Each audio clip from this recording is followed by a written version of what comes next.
Hey everyone, it's Manuel here. I'm at the petting farm right now with animals. So kids love this place. I'm coming with my two daughters and my wife here. Just a couple of quick things.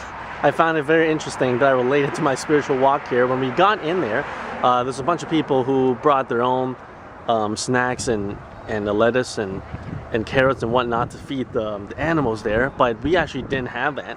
So when we got there, I started looking on the ground, and there's so many, like, it's kind of like this. All the remains, people just kind of feed it and it's just dropping on the ground. There's all these waste on the ground. I start picking it up, giving it to my daughter, and she was able to feed these animals, and we were able to have like a really fun time without spending a dime, just because people are wasting all this stuff on the ground. And the thing I was thinking was, wow, I enjoyed this so much more. I enjoyed this so much more because I felt like it was something that I didn't have, and all of a sudden I had it. You know, because I didn't have to buy it. The people who had it, the people who bought those snacks coming here, they were kind of wasting it because they're wasting it because they thought they have a lot.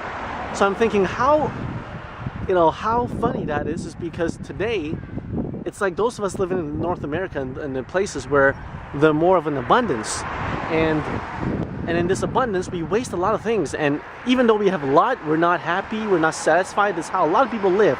And until we learn the rule of contentment, okay, not having a lot but being very happy. Today we didn't have a lot. I just started picking up all these carrots, picking up all these lettuces, and give it to my daughter, give it to my wife. I started feeding a little bit. We had a blast. It was a great time for us. And the second thing I want to talk about is when we were feeding these animals, there's some sheep and goats and pigs and rabbits and all these things.